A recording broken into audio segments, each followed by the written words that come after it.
Inshallah. All right. Bismillah ar-Rahman ar-Rahim. Assalamu Alaikum rahmatullahi wa barakatuh. And welcome back, everybody. Today, alhamdulillah, I'm joined with the one, the only, the infamous Danny Hakikatu. How you doing today, brother? Wa alaikum assalam wa rahmatullahi wa barakatuh. Alhamdulillah, doing good. Thanks for having me.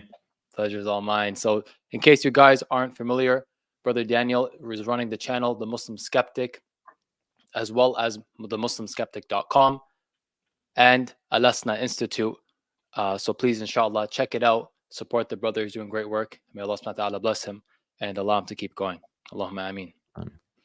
All right. So recently you had actually not one, not two, but three full debates with Ridvan in your whole career. One of which was recently about a month ago on the topic of Israel and Palestine, who is to blame and all this stuff. I watched it and kind of went exactly how I expected it to go. So inshallah, we'll do a bit of a discussion, but I want to know from you first and foremost, how was the whole debate experience and did it go as you expected it to? The debate experience was as I expected. I didn't expect this guy to come out as some kind of knowledgeable scholar of anything, let alone Judaism. But what was surprising is he didn't even try to engage with the topic of the debate. Like the topic of the debate was Islam versus Judaism, which religion is to blame for this war, Israel-Palestine war. And I think it's important for Muslims to really address the religious angle. And this is not what Zionists want. Zionists want to keep this about, this is politics. And if we're going to talk about religion, we're going to talk about how violent Islam is and how Islam is a religion of terror. That's the only time we're going to talk about religion. Otherwise, so you have those types of just blatantly, openly Islamophobic Zionists. And then you have another strand of Zionists who are saying, we're not going to talk about religion at all. We're not Islamophobic, but, these Palestinians are terrorists and it's Hamas. So the way that they frame the discussion is and the whole debate is to very carefully avoid bringing in the religion of Judaism, because that's their weakest point. Like that's where they cannot debate, and that's where they cannot justify the teachings of Judaism. And what really you find when you study Judaism and you study these religious texts is that there is open promotion and encouragement of genocide in the Bible, in the Hebrew Bible. And this is also found in the Talmud. It's found in the authoritative religious texts of Judaism. So when we see, the actions of the IDF and we see them commit genocidal acts, ethnic cleansing, when you have Israel as a state, as an apartheid state, where they systematically discriminate against Arabs, Palestinians, and non-Jews in general, even Christians, that's not coming from nowhere. That's coming from their religious books and their religious teachings. And the Zionists do not want that to be a part of the discussion. So we have to bring it as a part of the discussion, especially since for years, especially in the past 20 years since 9/11, they want to paint Muslims as these supporters of terrorism and as these radicals. So we really have to push back and put them on the back foot. Absolutely. And I think that's 100% what you did in the debate. I actually have two clips that I wanted to share. And a few points are, honestly, I thought they were hilarious, but inshallah, I'm going to save them for when the time comes.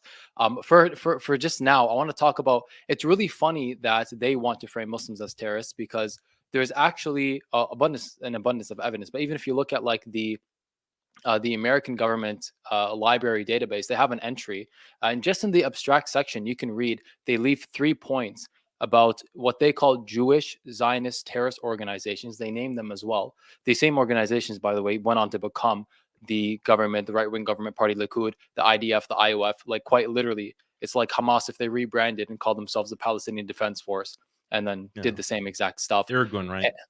Yeah, exactly. And so what you find is they actually say that these terrorist groups were so sophisticated that the British had to surrender the mandate to them.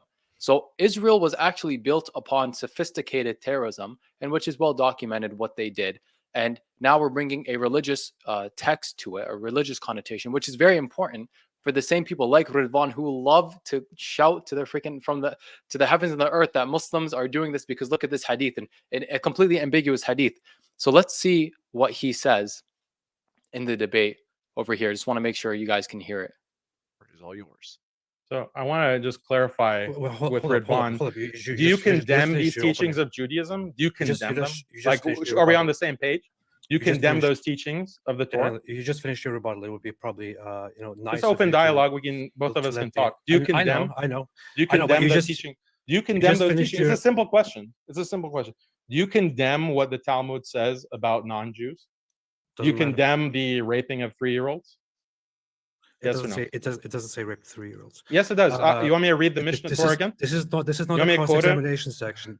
This is not a cross-examination. I'm just asking you. I'm just asking you. Okay, no, I don't. You don't? Okay, so you're fine with killing the non-Gentile 3-year-old who has been raped. You're fine with that. Killing the non-Gentile? No, I'm not. I'm not fine with it. So you condemn. I said I don't condemn it. This is a false choice. You are. He goes on to make some completely moronic, half-assed, pardon my language, and moronic excuse of it's a false dichotomy. And he literally says it's either true and I condemn it, or it's true and I don't condemn it. That's basically what. Yeah, it is either it's true and you condemn it, or it's true and you don't condemn it. And it's funny because at some points he actually almost sounded how some Muslims sound when they're refuting him. Like, you're misquoting it. That's not what it says. Except it's exactly what it says. And you mentioned it in the debate. They actually go on to specify in their own kind of exegetical works the full parameters of it. So I kind of want to ask. Yeah, go on. Yeah, what's really funny is that Ridwan here is defending the Jewish religion and these details of like the Talmud and like the Mishnah Torah and Maimonides. And he's not even Jewish, obviously, or maybe he is. I don't know. Maybe he's converted in the past few months. But he had a post-debate analysis with a couple of Jewish apologists, hardcore Zionists, and he brought them onto the stream. And they were kind of trying to refute the points that I made in my opening statement about how, there's this kind of idea of Jewish supremacy, how within the religious scriptures in Judaism, they don't consider non-Jews to actually be fully human. It's actually, they're considered to be non-human, the Gentiles. And I cited all these kinds of texts. And the whole 3-year-old thing, like, just for those who haven't seen the debate within the Mishnah Torah, Maimonides, who's considered to be the greatest legal scholar of the Torah, brings up this issue, like, regarding a Jewish man who rapes a 3-year-old or rapes a non-Jew, basically. It doesn't have to be a 3-year-old. And he says that, what's the punishment for this? And the punishment is that you kill the non-Jew, like the non-Jewish woman or the non-Jewish boy or man. Why? And then he uses the analogy of bestiality, like if there's this kind of zoophilic act, between a Jewish man and an animal, then the animal is killed. And actually in Islam we have the same thing. You kill the animal and you kill the person. But according to Maimonides, no, you just kill the animal. So on analogy with that, then the non-Jew would be killed because the non-Jew is not fully human. And that's the logic that Maimonides uses. And he says that even a 3-year-old, this would apply. So in this post-debate analysis, the Jewish apologists are confronted with this verse, or not the verse, but the passage from Maimonides. And they are completely dumbfounded, like, oh, I didn't actually know about this. And, oh, well, but Maimonides, he's such a great scholar. And what do I know compared to Maimonides? And, oh, but have you ever heard of any Jew doing this? Like, so it's irrelevant. Like, it's so funny, like, how they trip over themselves to explain what is clearly unexplainable. And Ridwan is trying to help them out. Like, he's trying to tell, like, because he sees that they're crashing and burning and they're not exactly giving a very compelling response, and it makes them look really, really bad. But he can't really salvage that train wreck. Yeah. And I mean, just admit it at the end of the day. Like, yeah, it's there. Yes. Just if that's the level that you're going to stoop to at that point, just be like, yeah, that's the case. That's what it says. especially if they're going to go with the whole no one's practicing it, say, yeah, that's what it says, no one practices it, for some reason we're just as bad as moral relativists. Yeah, I mean, they really can't do that because Maimonides is such an authority. It would be like, I don't know, it's hard to make a direct comparison, like what would be the analogy, but imagine like someone says, oh, who cares what Omar says, radiallahu anhu, like who cares, oh, he said this, who cares, or like, oh, Imam al-Ghazali said this, who cares. Like for them, Maimonides is like their top authority, so they can't just throw him under the bus and consider themselves to be religious Jews, which these Jewish apologists do consider themselves to be religious and orthodox. So this is the way that we put them in a corner, because it's not like it is relevant. These things are being implemented, they are being practiced. Like when he says like, oh, no one is doing this, yeah, we're seeing like the HD video of this the teachings of Maimonides being played out right now against the Palestinians. Palestinian children are being killed. They are being brutalized. There are accounts of sexual assault happening. So we are completely justified in pointing to your religious teachings and saying that, well, condemn this. Like this must be a part of the problem. This must be the teachings that you're actually implementing.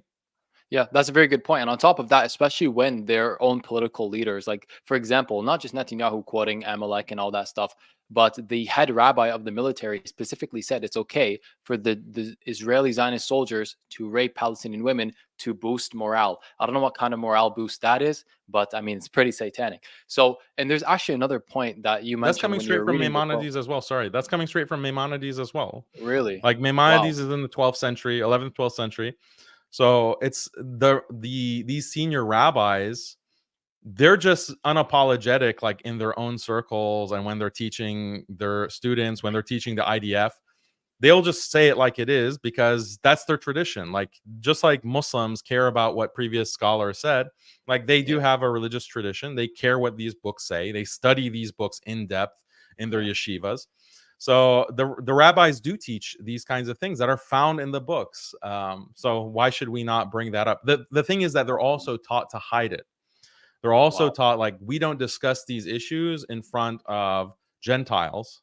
That's also an explicit teaching of the Talmud and of the rabbis, rabbinical Judaism. So that when these clips go viral, like a Jewish rabbi in the yeshiva is making these kinds of statements, like, yeah, we are racist, we are a superior race, and these Arabs, they have genetic problems. These Arabs, like, they're just violent, killing each other. They want us to occupy them. They want us to occupy them because we are helping them. They want to be our slaves. And yes, it's racist. Yes, I admit it's racist, but that's what it is. Literally, this is what they're teaching at like B'nai David Academy, which is one of the top most military academies. Basically, after Israelis graduate from high school, before they go to the IDF, they go to this military academy or different military academies, but one of the top ones is B'nai David.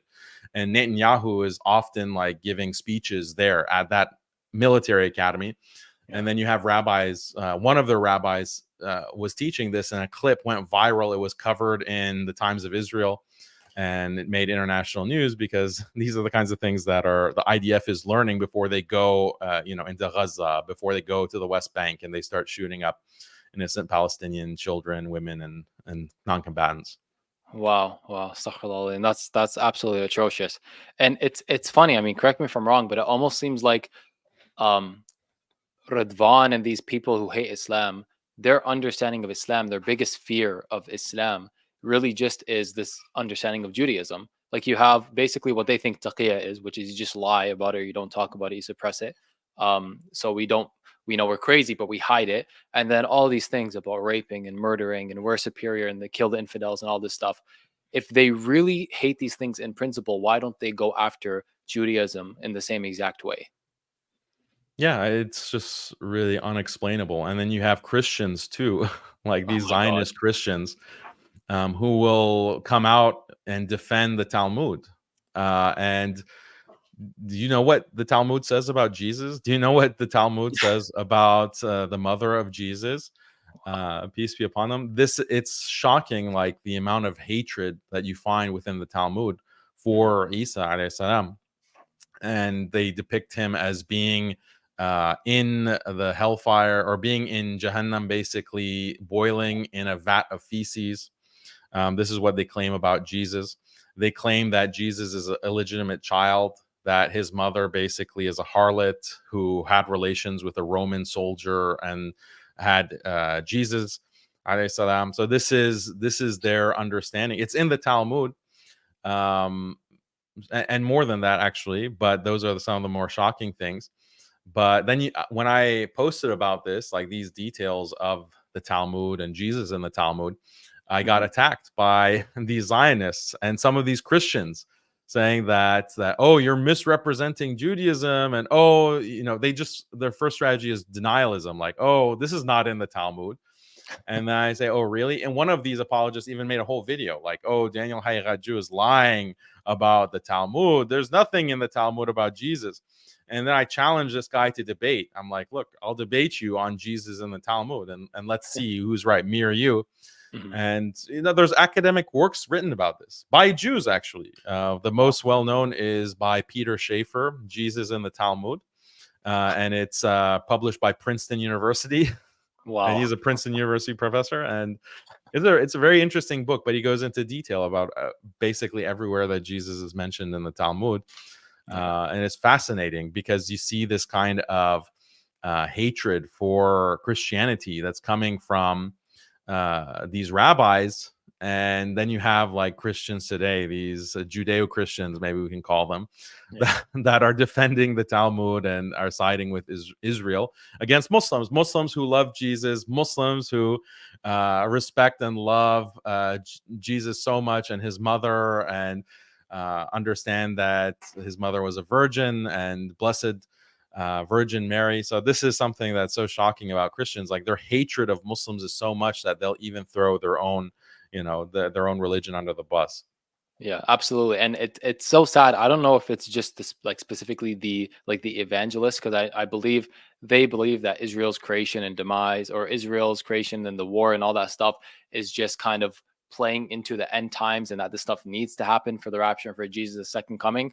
But that kind of blind hatred takes you so far into pure stupidity, because of, I mean, what you mentioned. I mean, imagine they just watched a video of, for example, that Christian woman who's in a, in Israel, being spat on while she's recording and talking, being spat on by children, Israeli children. Like, they teach their children this. Imagine how bad the adults are. And that's just one small thing, let alone bomb. Like, how would they respond after they bombed the church, one of the oldest churches in the world, in Gaza, very recently? It doesn't make any sense. But again, that's I kind of lump Apos, or I try not to call him that, Redvan, in the in this kind of category for these exact reasons. I mean, I'm gonna play another clip now, inshallah. Let me bring this up. I want everyone just to sit and just witness this with me. ABC News. White House clarifies Biden's claim he saw photos of terrorists beheading children. So not only did he see pictures of beheaded babies, he actually claimed to see Hamas beheading babies. Okay, he said beheading children. You just said Joe Biden talked about beheaded babies, or spread the same story about beheaded babies. Can you show us where he said that? President Joe Biden painted a vivid picture of the horrors of the Israeli-Hamas war in remarks to Jewish community leaders Wednesday, but the White House later had to clarify his claims. I never really thought that I would see and have confirmed pictures of terrorists beheading children. Biden said in broader remarks about his administration's support for Israel amid its war with Hamas and efforts to free American hostages. The White House did not immediately respond to requests for further details about Biden's remarks. Two senior administration officials said Biden was referring to reports from Israel about beheaded children and cited several media reports of beheadings. NBC News has not confirmed those reports. IDF spokesperson Doran Spielman told NBC News that specific report and that number I can't confirm. And a spokesperson for Great. Okay, Netanyahu said Daniel. Wednesday that toddlers and babies were found in Kfar Aza, a kibbutz in southern Israel, with their heads decapitated after Okay, but Hamas's attack where- over the weekend. But where are the 40 So babies? you're- And where did Joe Biden say that He said there that are he beheaded saw babies? beheaded children. So your entire rebuttal to this is that no, he said children. He didn't say babies. Okay, so here's a thing. Let's say Joe Biden makes a statement that is inaccurate, right? Or that is wrong, and we can criticize him for that, and many did, and I did too, by the way. Not at the time. Not at the and time. So this is his great response, his great rebuttal was to completely throw a red herring as to kind of divert the discussion. I'm assuming your point was something along the lines of everything about that day, that horrible day, atrocious day that you say Hamas committed XYZ is fairly speculative. We know people died, but we also know that the IDF killed a certain amount of people. The whole thing about the rape and the whole thing about the babies beheaded, which was the initial claim, or children beheaded or whatever, there isn't real evidence for that. I'm assuming you're making some kind of point about the propaganda. And his decision, his amazing rebuttal ended up just being, well, it says children, not babies. Therefore, Daniel made a factually incorrect statement. Therefore, I guess, I don't know, throw him off the face of the earth or something. But I mean, what was your point and how clearly did it go over his head? I mean, what's so stupid about this, is that the way that the debate actually played out, I didn't realize that this is going to be a debate of let's nitpick what Daniel said or what he tweeted at this date, and let's see if it's exactly factually correct. I stand by everything I tweet. If it's factually incorrect, I'll retract it. But so what happened was that he was bringing these claims and he's sharing his screen. I didn't know that that's the way the opening dialogue was going to go. I had to adapt. So during the debate, I'm looking up, these quotes and fact checking, even though it's something I may have tweeted or said a month ago or 2 months ago. So, but I think I still managed to show okay, Biden did say this, and here's a mainstream news report talking about him repeating this claim of beheading children. And then so I'm pulling these things, just in the moment. But the fact is, Biden did say that he claimed to see beheaded babies. Yeah, that is correct. That is 100% correct. It just happened that the article that I pulled up in the 2 seconds that I was trying to pull this up in the moment in the live debate said children instead of babies. But elsewhere, other sources like The Intercept, if you scroll down, or maybe you can do a control find, it quotes Biden as saying that he's saying, let's see, if you just control F, infants, beheading infants. Yeah, so there's the quote. He says that Biden said, I saw some of the photographs when I was there, tying a mother and her daughter together on a rope and then pouring kerosene on them and then burning them, beheading infants, doing things that are just inhuman, totally, completely inhuman. So there it is, beheading infants. Now, probably Ridvan will say that, oh, that says infants. It doesn't say babies. So you're a liar. But that is what Biden said. And it's a complete lie. There are no pictures of these things. It was all complete fabrication. And maybe Biden is too senile to distinguish, when he's told something, oh, these inhuman Palestinians are beheading babies and they're pouring gas or kerosene on pregnant women and whatever. He's being told this by some Zionist shill in his cabinet. And he repeats it as, oh, I saw pictures. But regardless, the point was that this is all atrocity propaganda.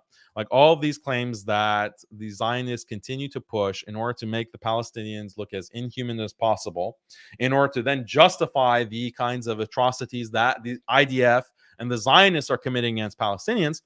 The point is simple, that this is all a hoax. All of this stuff is a complete hoax. It's a fabrication. The record is there. It's been debunked many, many times. Even the New York Times had to retract one of their major articles regarding the mass rapes that happened by Hamas on October 7th. They had to retract it even like anyone who read the article would see that, oh, there's no evidence here. This is just based on eyewitness testimony. And then others were able to establish that, oh, these eyewitnesses are not reliable. They keep changing their story. It's like they're making it up as they go along. Even the New York Times had to retract some of the things that it published regarding the October 7th atrocities. So that was the simple point. And history, we don't even have to wait for history to show like how deranged these Zionists are. Like in the real time, we're seeing, how brazenly they're lying, like such clear lies. And then, these shills, Zionist shills like Ridwan, make fools of themselves trying to make whatever dumb point they make.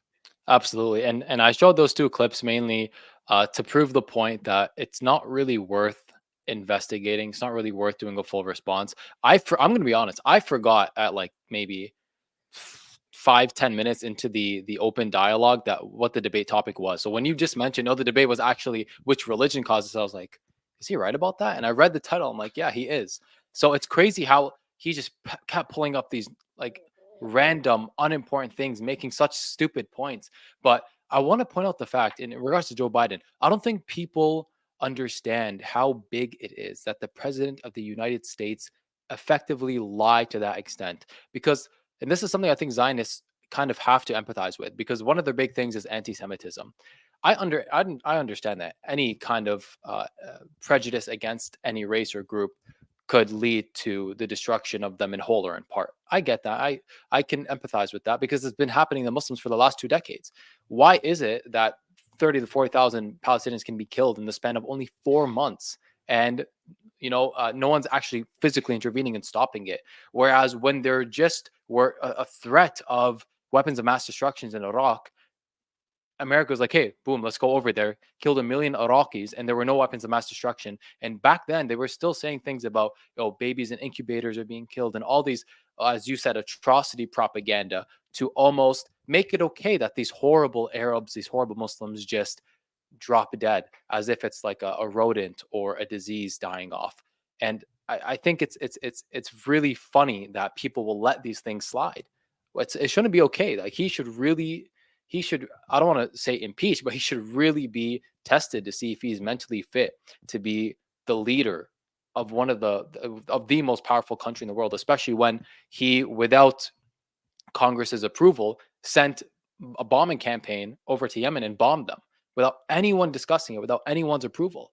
Now, whether he can or can't do this under American law is well above me, but the fact that he did that without discussing with anyone is huge, absolutely huge. But I want to discuss with you a little bit about Israeli politics, and I want your thoughts on this because I've been thinking recently that just like Americans have like American politics, like how much should the rich be taxed, and should we be sending aid to this place? Should we be funding Ukraine? And how should we fight against this specific thing? How should we push this specific agenda? Just like Americans have their politics internally, Canada has their politics internally, what media should be censored and all that stuff. Israel has their internal politics. Their internal politics is not about, should we fund this place? Should we fund that place? Their internal politics is in regards to the Palestinian problem. That's how they see it. Which party is going to resolve the Palestinian issue effectively?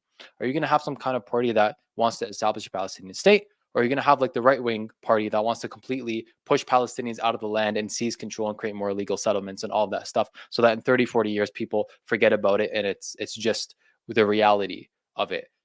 Netanyahu often speaks in Hebrew when he wants to give his own agenda to his people, in English when he wants to give some false lie of an agenda in to the rest of the world, to America. And you made an interesting point about this in a video. So I would like you to go deeper on that and give your thoughts about the politics there. Specifically in Israel or the US? Let's start in Israel, inshallah. Yeah, within Israel, it's the vast majority of Israelis are right wing. The right wing parties have been dominating basically for over 20 years. Mm-hmm.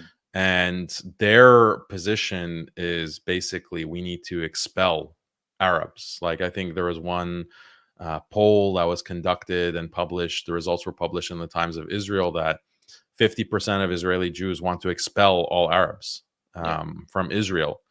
And Netanyahu recently was making these remarks that we're not going to have a two-state solution. Like, there's no chance, there's no way. Yeah. So their goal is to completely expel Palestinians. And again, this comes from their religion. Like, this comes from the Torah, the Hebrew Bible, basically. Their belief is that this is the inheritance. The land of Israel is inheritance from God. And it's very special in the sense that God is commanding them to cleanse the land and don't leave anything that breathes, basically, of non-Jews. Just cleanse the land. This is what actually justifies. It's a biblical command to genocide or ethnically cleanse. Like, the definition of ethnic cleansing is that you will by force remove a certain ethnicity in order to create a homogenous population. And that's exactly what Israel has been doing for 75 years. And the whole talk of two-state solution or one-state solution, this is all like a red herring. Like, this is not something that will benefit the Palestinians. And Zionists, for a long time, now they've kind of dropped it, but for a long time, in the past 50 years, they're trying to limit the debate. Oh, should we have one state or two state? As if this is like this is a solution. Like, this is the solution to the conflict. We either have two states or we have one state. Yeah. In reality, they want to limit the debate to that, because one state means, Jewish power and control, and Palestinians and Arabs are second-class citizens, and eventually they will be, driven out through these kinds of policies that will create apartheid, that create the second-class citizenry, and eventually drive out the Arabs. So that's the one state. The two state is, okay, you have this second state, but we're going to, with the idea that, okay, it's a state now. If there's any kind of aggression, we're justified in all-out war in order to exterminate this second state. This is the long-term vision of Israeli Jews. And as I said, they're right-wing, and they're only becoming more and more right-wing.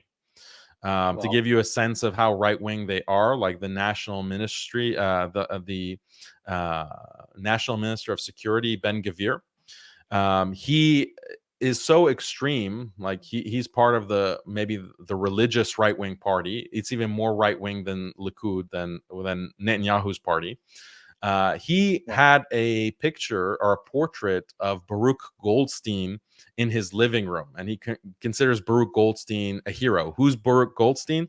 Baruch Goldstein is basically this Jewish New Yorker who moved to Israel to, basically be part of the settler movement. He was a settler. And he committed a massacre in Ramadan. He went to basically a masjid and gunned down 800 worshippers in Salah in Ramadan. He ended up killing 29 and wounding 100 and something, over 100. And he was beaten to death by the survivors, but he's considered like a national hero. And according to some polls that were published again in Times of Israel, 10% of Israelis consider him to be a hero. Like, he's the model of, Israeli nationalism, and they view him as like a religious and national hero. 10%, and then like another 34% or something won't condemn him. They won't say he's a hero. They won't condemn him either. Wow. So imagine, like, if you bring like Muslims and you ask them, like, oh, Baghdadi, like the head of ISIS, is he a hero or not? And 10% of Muslims say, oh, he's a hero, and then another 40% of Muslims say, oh, I'm not going to condemn him. This is Israeli society. Like, the open promotion of terrorists, like confirmed terrorists. Wow. So, and this is a national, the national minister of security in the Israeli government, and he has a picture of Baruch Goldstein in his living room. So this is the nature of Israeli politicians and the government, and it's only becoming more and more right wing. Yeah, that's absolutely atrocious. And that person in particular, the Minister of National Security, Ben-Gvir, has also been convicted of, I believe, inciting terrorism or terrorism in and of itself. as a person. Yeah, he's actually a convicted criminal for that. I don't just mean like allegations or charges. He was found guilty and convicted, and then later he came out, and now he's the Minister of Defense. This is the kind of government we're dealing with. I also want to share right here, if you guys can see this. I can't really zoom in here because it's long, but it said this is the Likud party platform. This is kind of their policies, what they stand for. You know how politicians usually promise, like, oh, we're going to cut tax, we're going to do this. This is their promise. They state, Can you zoom in a little bit?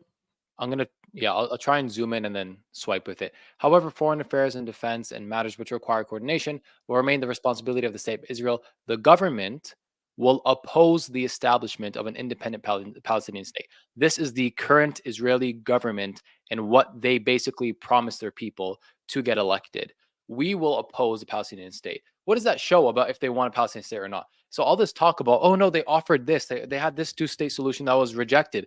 If I came to you like, okay, let's have peace, but give me your entire house, your property, every dollar in your bank account, no one's going to accept that. But that's the truth of these proposals. It's like, listen, sell your soul and you can have a state. It doesn't, it's an empty promise. So, and what you said is very true. And I think we could see that in real time when people like Piers Morgan ask, oh, do you condemn Hamas? Do you condemn Hamas? And people are at the very least reluctant to condemn Hamas. They lose their mind. Daniel, they cannot handle people saying, I don't condemn Hamas. And when you have people like that who not only have incited terrorism, have been convicted of being a terrorist, but have a portrait, a picture, and hail this person as a hero, it's crazy. At the very least, when it comes to Hamas, someone, even if you know exactly what they did and you disagree with what they did, you at the very least have to admit that they have been concentration camp detainees and protected persons under the Geneva Conventions for the last 17 years, for the last 2 decades, and have also under international law the right to resist. You have to at least grant to those things that you cannot grant to Ben Gvir or to Netanyahu or to the state of Israel or to the person you just mentioned who went and killed 80 people and all that stuff. So it's absolutely appalling. Now, something that recently stood out to me is Netanyahu has basically said that they're winning the war. They are completely triumphing over Hamas, and they even some numbers, they reported 1-to-1 ratio, which means for every one civilian killed, it's also one Hamas member that was killed. Now, that doesn't make any sense because 2/3 majority of the people killed were women and children. So unless they're willing to argue that women and children are also a huge part of Hamas, that 1-to-1 ratio doesn't make any sense. So why don't you tell us a bit about what's really going on in Israel and Gaza, and if they're actually winning the war, if this is the front he's putting on? Well, I don't think that they're winning the war in the sense of defeating Hamas, because every indication is that Hamas is conducting guerrilla warfare, and Israel has had no progress in dealing with their tactics.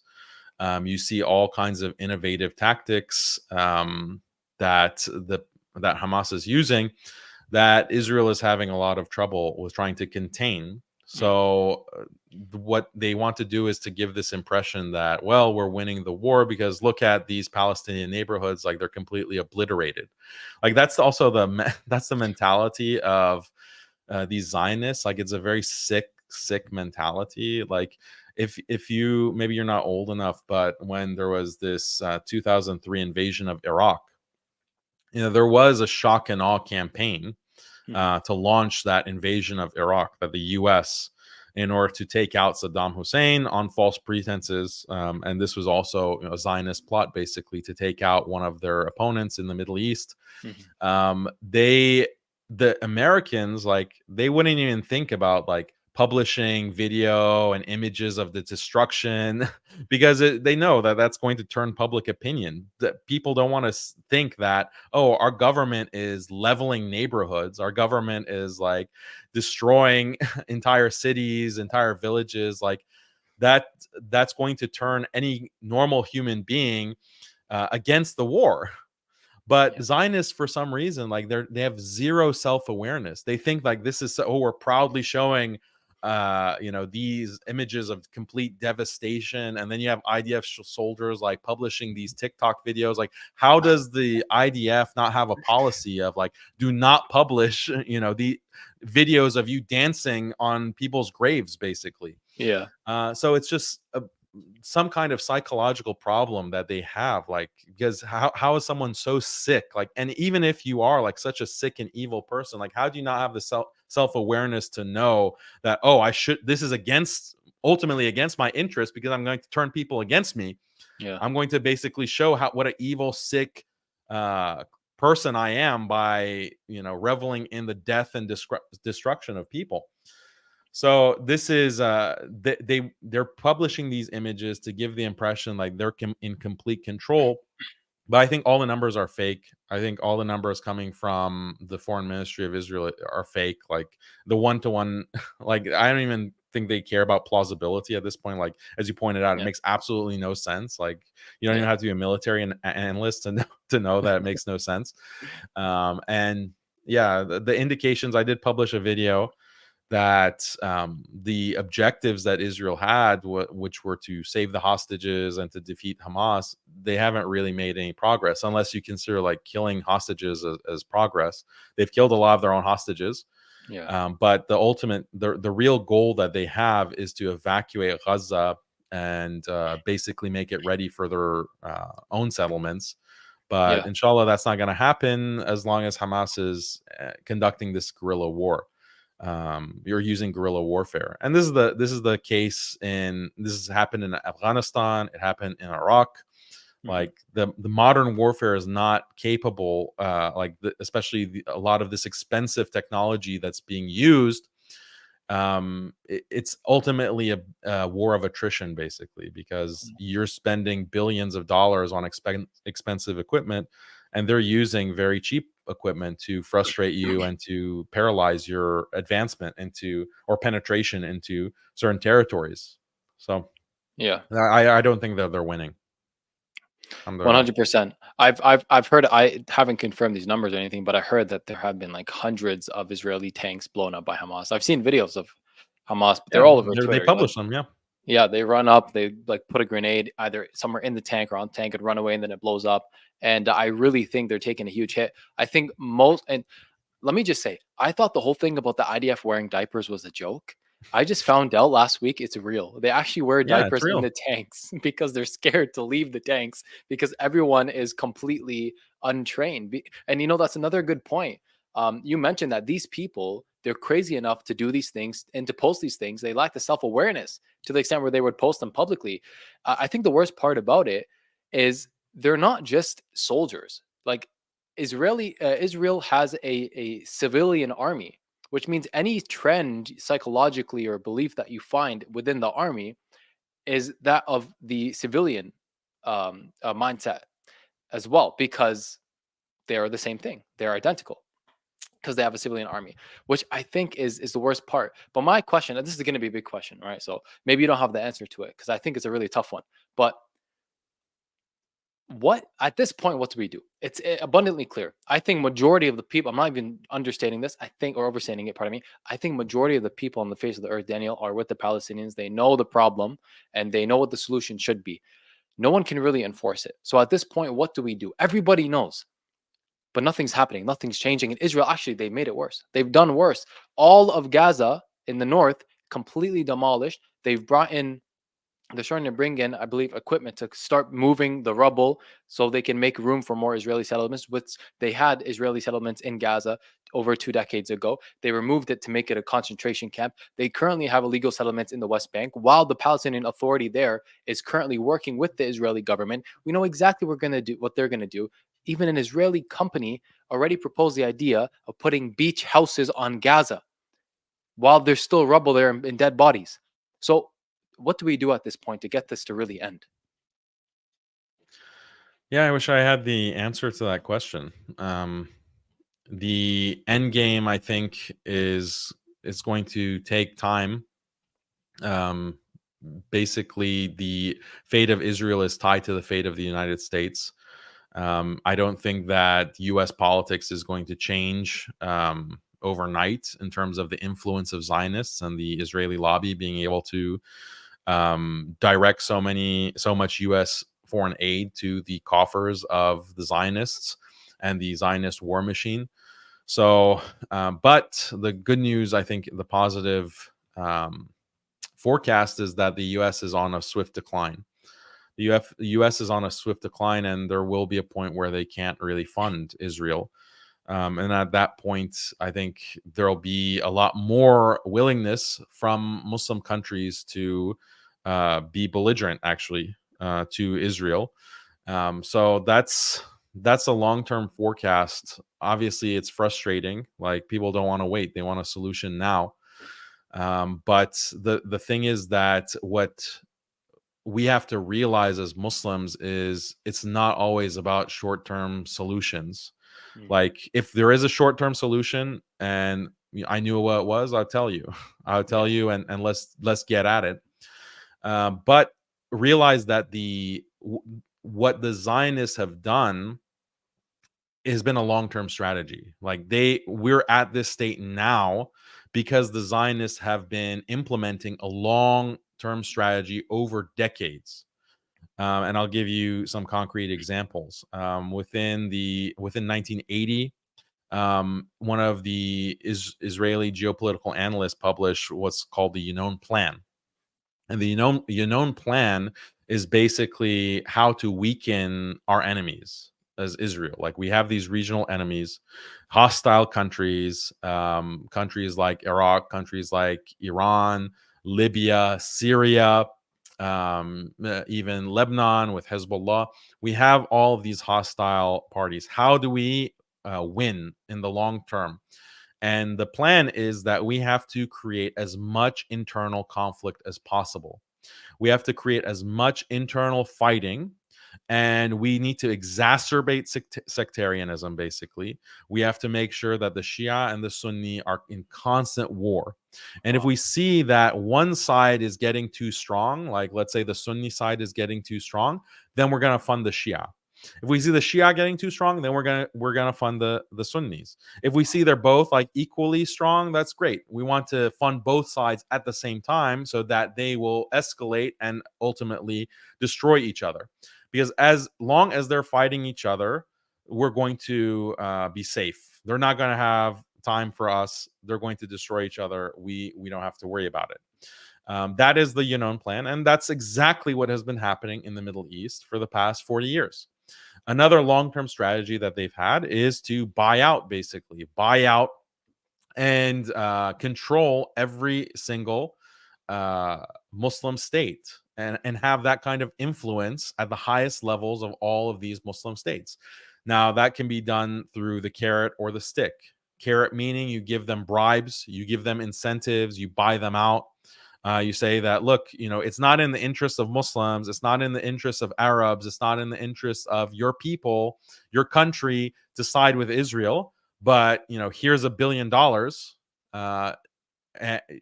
Just be on our side. Just don't blockade us, don't send any kind of contingent to fight us, etc., etc. So that's the carrot. If the carrot doesn't work, then you use the stick. You basically create a coup. You will coup the country. You will assassinate the leader of the country. There are so many assassinations of Muslim leaders that have taken place over the past 60 years. Yeah. Leaders who expressed opposition to Zionism and opposition to like U.S.-Israel empire, they've been assassinated. So this is a long-term strategy over 60 years to where you get to the point that we are today, that none of these countries, like none of these Muslim countries, are willing to move a finger in opposition to Israel. That doesn't happen, just by chance. That doesn't happen just overnight. It's over long-term strategy, long-term planning.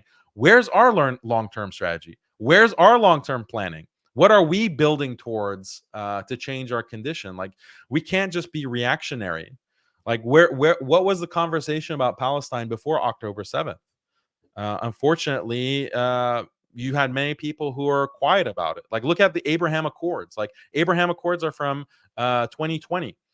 Trump and Jared Kushner, were working on it and developing that plan to do what? In order to control these Gulf countries and to put them on a leash for the interests of Israel. Where was the conversation like against? And the sad thing is, like, within the Muslim community in the US, we have proponents of the Abraham Accords. We have proponents of, this is a good deal for Palestinians, this is a good deal for Muslims. Where was the opposition to that?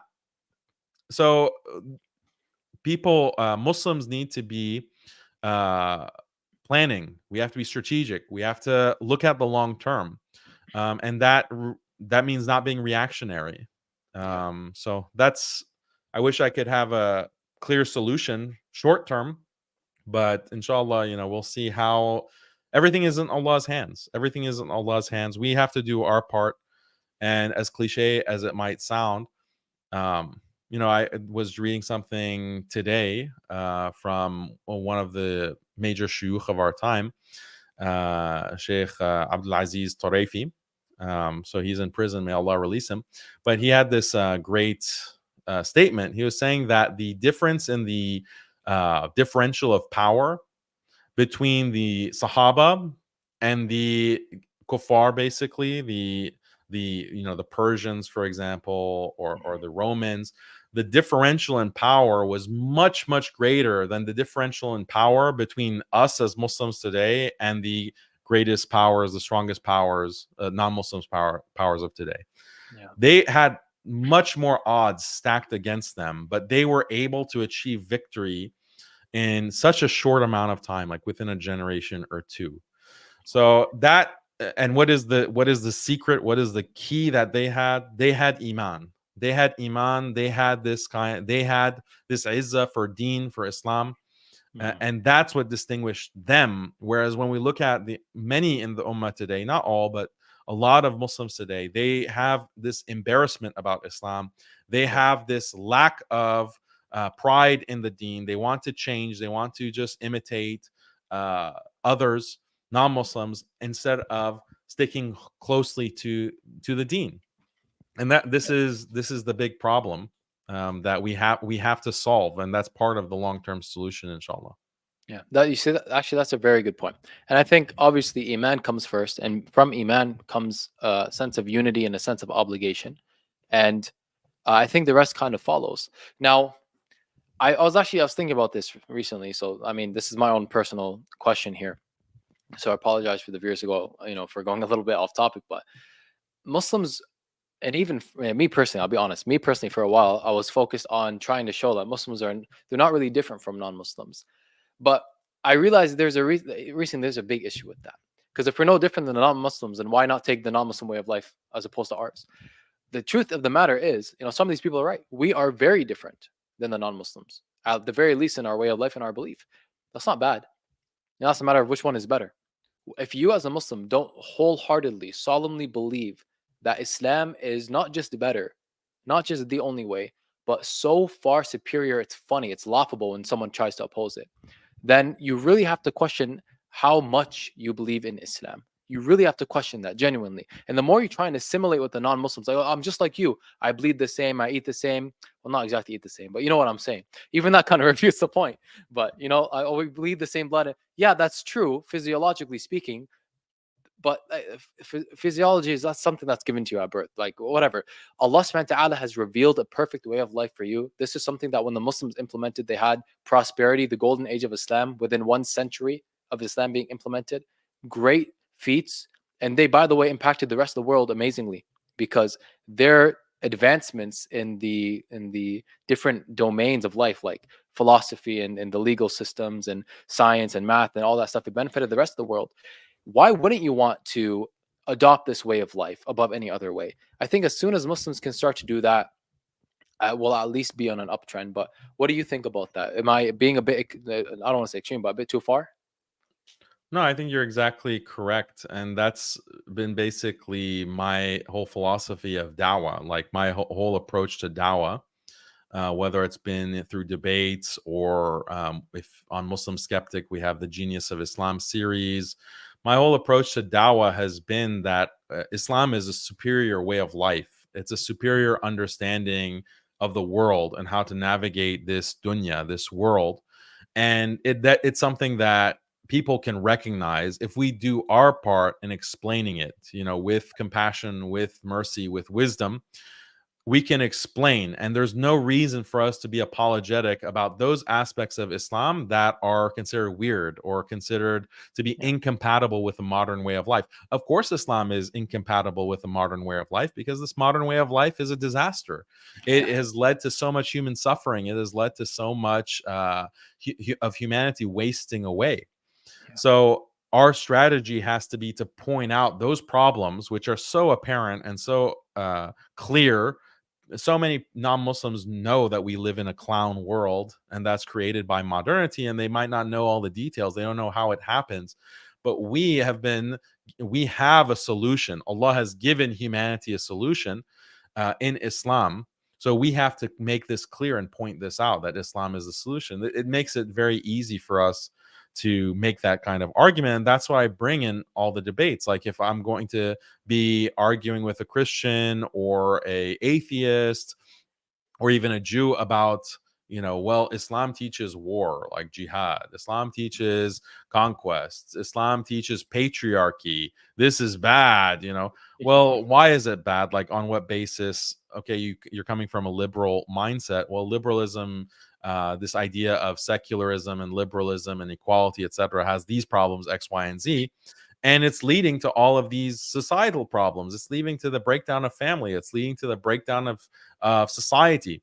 It's so much better to make that kind of argument as opposed to an argument like, no, Islam means peace, and Islam is just exactly like modern life, and Islam doesn't make you uncomfortable at all. It's just all about your modern comfort. And so this is a failed strategy, and that's exactly what you said. Like, you recognized it, but then someone might say that, well, this is supremacism. Like, you're just Muslim supremacists. And why are you criticizing Jews for being supremacist, or why are you criticizing white nationalists or white supremacists? But this is very different because the Jewish supremacy that I referenced in my debate, or white supremacy, that's supremacy on the basis of something that you can't control. Like, you're just born as a Jew ethnically, you're born white ethnically, or a black supremacist, for example. That's the kind of supremacy that is really noxious and toxic and disgusting, and we reject it. But Islam is something that anyone can adopt. Islam is something that you adopt on the basis of reason. It's something that you adopt on the base of human intuition and human nature. You adopt it, and it's open, it's available to everyone. And as soon as you adopt it, then you're also superior. Like, you are rewarded for that choice that you make, for recognizing the truth. And forget about any kind of reward in the dunya or any praise from people. You're going to be rewarded by the creator of all that exists. So what kind of better reward is there than that? Of course, you're superior. You can ask any non-Muslim, like, even if you don't accept the afterlife, you don't accept religion, but just theoretically, in the abstract, don't you agree that the people in heaven or paradise for eternity are superior to those who have earned the wrath of their creator and their suffering in hell? Of course they're superior. So I want to be part of that superior group. That's why I'm a Muslim. That's why I strive to please my Lord, my creator, and worship him and obey him. I want to be superior in that way, not because there's anything about me that's superior. I'm just a man like you. We're just human beings, but we have choices. We have been given the opportunity to choose the path. Are we going to choose the straight path, or are we going to choose the path to the disobedience of God and ultimately hellfire? Yeah, beautifully said, amazingly said. And this is the part that's almost funny to me. Like, they might come and ask, "Well, you think Islam is superior?" Yeah, that's why I'm a Muslim. If I thought Christianity was superior, I'd be a Christian. If I thought liberal, democracy was better, then I'd just promote that till I die. But yeah, I believe Islam is better. And by the way, when someone thinks of like Islamic supremacy or Islam being superior, Islam is what? Islam is a full way of life. Yeah, and some ways of life are better than others. If I had a way of life that involved me, cutting off my limbs, I'm pretty sure everyone would agree that that is at least not superior than using the harm principle or something like that, something that liberals use. So Yeah, that's something that I think is just taught to Muslims from not wanting to be strange. But the Prophet ﷺ, he said in the hadith, very famous hadith, Islam began as something strange and it will return to being something strange. So glad tidings to the strangers. He's telling you himself, ﷺ, like, listen, you're going to be a bit weird to these people, but like, so what?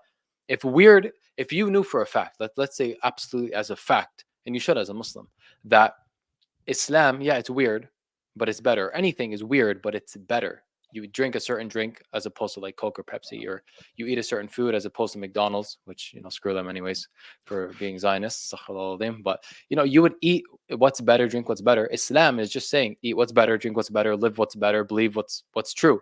Why should we shy away from that? Actually, we have some kind of authority in a way because we're coming from a position of power. I know the truth.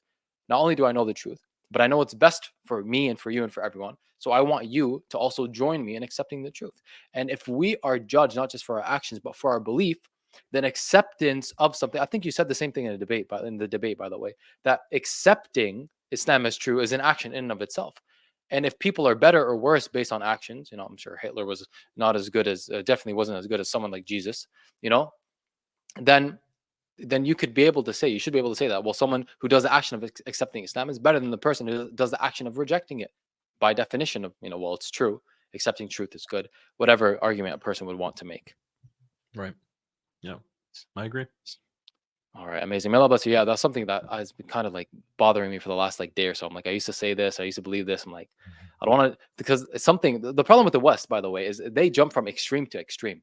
Like they have their own agenda, things they want to push, but at least the way on the surface, what they say, what they push is women have been oppressed by men, by patriarchy, by whatever. Therefore, we need feminism to save them.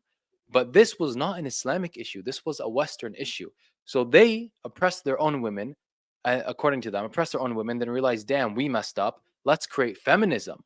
And let's tell them, well, listen, let's stop oppressing women. Let's make them equal. They fought for their rights. And it didn't gain traction until white people got involved, by the way. But regardless, let's give them these rights. And on top of that, since we oppressed our women, we're going to now basically become simps in a way and go fight the Muslims because we think what they're doing is oppressive. Whereas if you go to the Muslim women living in these countries, they're not out in the street protesting.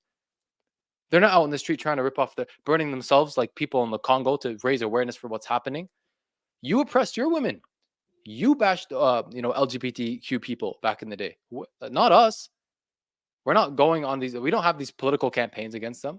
Even women had the right to vote 1400 years ago. You guys just got on that train recently, and now we're the bad guys because we don't live up to your new standard that you created out of your own extremism and in an extreme response to that. So I think that is hilarious. You can jump in and comment on that if you'd like. I also have a question before we end about America and American politics, because you said that America's on the decline. I'm very interested as to what you mean by that. Economically, the main problem that you have in America is that the purchasing power of the dollar is rapidly declining. This is partly due to inflation, but the bigger issue is that you have many countries that are now opting not to trade in the dollar. And that's really the end of America. If countries stop trading in the dollar, you don't have any. You lose so much power, because think about it. Like, your power comes from the fact that everyone is trading in money that you print. So when you're printing it, that gives you an immense amount of power and leverage and control over the rest of the world. Like, people in, like, let's say Brazil, they want dollars. Why? Because they know they can use the dollar to buy something from Argentina, or buy something from China, or buy something from, Saudi, because the dollar is going to be accepted. Like, they'll accept that currency. But if those countries say that, actually, yeah, we prefer another currency, then Brazil no longer wants the dollar. And therefore, they don't have to worry about the US giving them the dollar or having any kind of trade with the US. Mm-hmm. So the key to US power or globally is the power of the dollar. And as the dollar declines in terms of its purchasing power because of inflation, but more so because of people are not trading with it anymore, You have these other coalitions that are forming, like BRICS, with Russia, China, Brazil, etc., India. Then that's what keeps the U.S. People in charge awake at night. This is what they're really worried about. And in the past, if countries threatened to get off the dollar and trade in some other currency, the U.S. would literally go to war. Arguably, they claim that this is the main reason that they went after Gaddafi in Libya, because he was threatening to stop using the dollar. So they claim, I don't know if this is the case, but they claim this is why he had to be removed. Wow. But as the U.S. loses military power, because for whatever reason, why did the military have to pull out of Afghanistan? Why is the U.S. not really able to expel Russia from the Ukraine? Why is this why?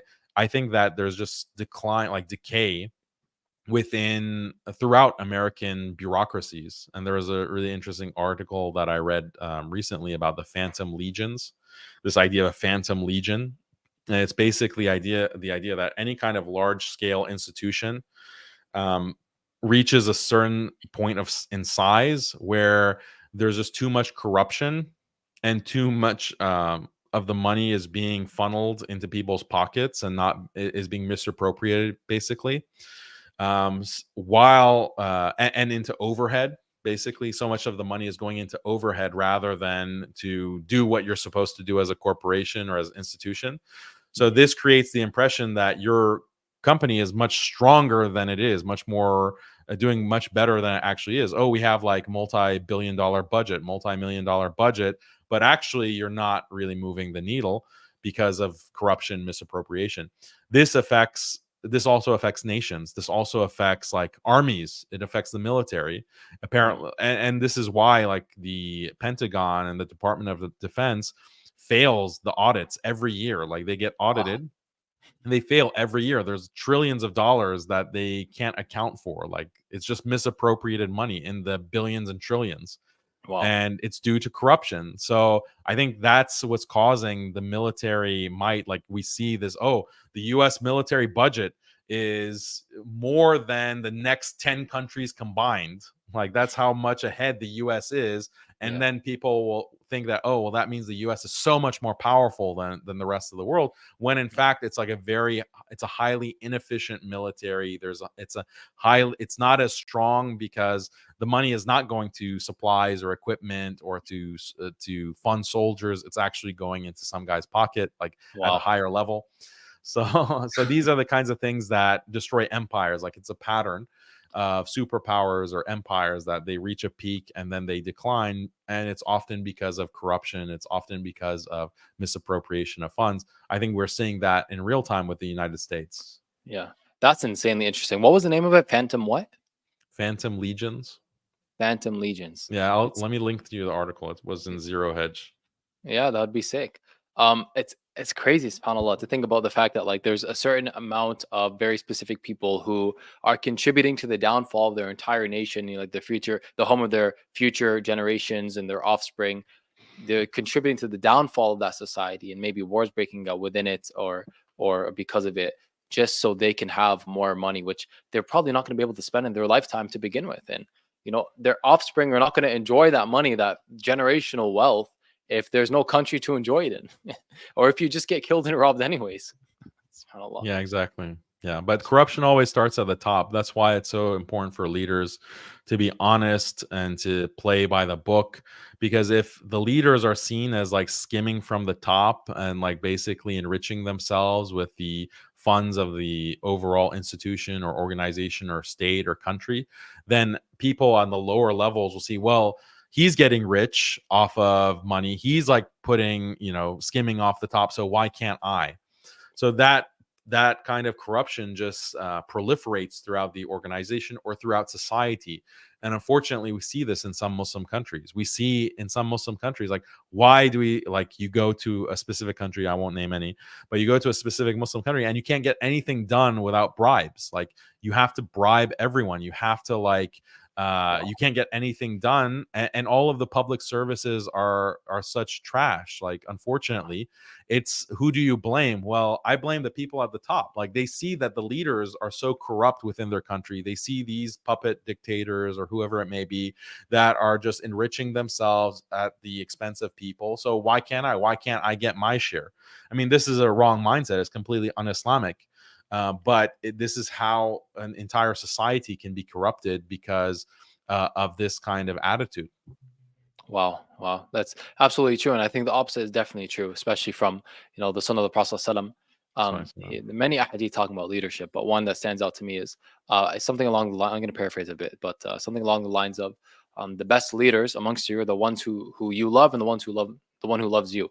You don't love someone if you're going to be taking advantage of them and take all the tax dollars and put it in your own pocket or the pocket of your own cronies. And it's kind of like, goes a long way. I think it goes a long way. And someone, a person could test this in their own household or with their own like friend group. If you're willing to give a lot, and not take advantage of, and people see you're going out of your way to do that, you'll find often that they reciprocate either back to you or just in their own life or back to the rest of the household, the rest of the friend group. And I think it's just a natural part of human psychology, one of the most basic parts. But inshallah, I'm going to give that a read. I'll also put it in the bio or in the description if you guys are interested. It's from Zero Hedge, and it's called the Phantom Legion Problem. So, inshallah, we're getting closer to wrapping up. A random question that popped in my head. Did you watch the Tucker Carlson and Vladimir Putin interview? I didn't watch the entire thing. It seemed to be very boring. Oh, really? Yeah. But mean, did you watch it? Yeah, I did. I had a long freaking drive, so I was listening to it. But the first 30 minutes or so were just about like history. Important to Russia, important to Putin, but not very entertaining. But the rest of it is, I think, it was interesting. Something that Putin pointed out was that America is very scared of China because China is growing a lot. They like 5x their economy like every single year. Before it was even bigger than that. They would multiply it by more than 5x. And something I hear a lot is that China is like low key, like scary, powerful. They have a lot of technological advancements. Their army is crazy strong. They have one of the largest populations and probably one of the biggest, if not the biggest economy in the world, and it's definitely growing as well, which is scary. How big of a problem do you think China is? Because for me, I'm thinking if America falls, then maybe Muslims have a chance. But then I'm also thinking, well, there's China, there's Russia. I don't know what those guys are about. So I want to know if you have any thoughts on that. Yeah, there's a lot that could be said about the rise of China. I think it's absolutely justified for the U.S. to be very scared of China. Yeah. Right now, there's a kind of symbiotic relationship between the U.S. and China because China really relies on U.S. The U.S. relies on China for manufacturing, but China, depends on that inflow of money. It's not like China wants the U.S. to just collapse tomorrow. Like, it would actually be devastating for their own economy. So there's this kind of attachment because of outsourcing, basically, from the U.S. But in terms of the civilizational impact of China as a superpower, it's hard to say if it will be better for Muslims or worse. I think the ideal situation is that you have multiple superpowers, like you have this multipolar world, and those superpowers are just kind of competing with each other. Like in the time of the Sahaba, you had the Romans and the Persians, and they were in this constant battle. And that gave the opportunity for Muslims to kind of rise and take control. That is an ideal situation, as opposed to just the US and Israel being at the top versus just China being at the top. If China is at the top, would it be better than what we've seen at the US? There's arguments either way. In one sense, China is supposedly less concerned about culture. So if China is the superpower of the world, they're going to be less interested in spreading like globo homo to the Muslim world and like making sure that every Muslim woman has the choice to take off her hijab, and every Muslim woman is like going to university, and LGBT is having their parades every June in Kabul and Islamabad. So that's China is going to be less culturally involved with this cultural imperialism against Muslim countries. That's one argument that would actually be better for to have a Chinese superpower. But there's another side to that, like liberalism. There are certain aspects of liberalism that I don't want to say that they're beneficial, but things could be a lot worse. Like liberalism is transhumanistic in the sense that it eventually does lead to transhumanism. Like liberalism ultimately is the ideal that we want to liberate humanity. We want to give people the freedom of choice to meet, to satisfy their bodily needs and their lusts and their wants. And we do that through technology and through consumer goods. Yeah. And eventually that leads to transhumanism. And you see this with someone like Elon Musk and Neuralink, we can implant something into the brain and you can just be smarter, more productive. We can make you into a kind of a cyborg, or we use AI to enhance your body or whatever it may be. You can have artificial wombs so that you can design your children genetically, however you want. That's the kind of transhumanism that liberalism eventually leads to. But it's like a step-by-step process, because liberal populations, their psychology is not changed to such an extent where they'll just accept that right off the bat. If you talk about artificial wombs with the average American or even the average European, even the most liberal, there's some hesitation there. That's kind of weird. I don't know if I accept that. Yeah. But I don't know if that kind of same hesitance exists in the Chinese culture. In the Chinese culture, it seems to be more materialistic. Yeah. So if things like with genetic testing of babies, in the US, it's banned. You can't do these kinds of genetic tests, even stem cell technology. There's hard limits by the law, and that's coming from a kind of a American or Western sensibility. We don't want to change nature in that kind of extreme way. Things are progressing more gradually. But genetic testing they deny it internationally, but there's all indications that China is doing these kinds of experiments. The Chinese are developing these kinds of technologies at the expense of testing on infants or testing on babies or other human beings.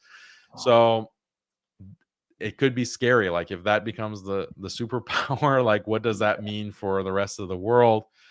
That's a debate that I guess we can have when it's more likely to happen. But yeah. May Allah subhanahu wa ta'ala protect us. Man, thank God for being Muslim. Thank God for Islam. Alhamdulillah, you don't have to worry about any of that. And also there's a sense of a sense of certainty that no matter what happens, inshallah, we know in the end it's going to be okay. And if I die, inshallah, there's Jannah after. I don't have to worry about anything. So may Allah subhanahu wa ta'ala grant us good lives, good deaths, forgive us for our sins and our transgressions, and allow us to be one of his chosen ibad. Allahumma ameen. Ameen. We're coming on to close to an hour and a half now, alhamdulillah. I don't know how much longer do you have in you. I could keep going, but I have to pray Maghrib. Okay, that takes priority. So that was all the questions I had. Inshallah, would love to bring you on again very soon, but I will let you get going. I'm so sorry, everyone in the comments. I did not pull up your comments. I was having too much fun here, so forgive me. May Allah bless you all immensely. May Allah bless our brother Danny Hakihuchu and allow him to keep doing what he's doing. And inshallah, see you guys on the next one. Wassalamu alaikum wa rahmatullahi wa barakatuh. Wa alaikum assalam wa rahmatullahi.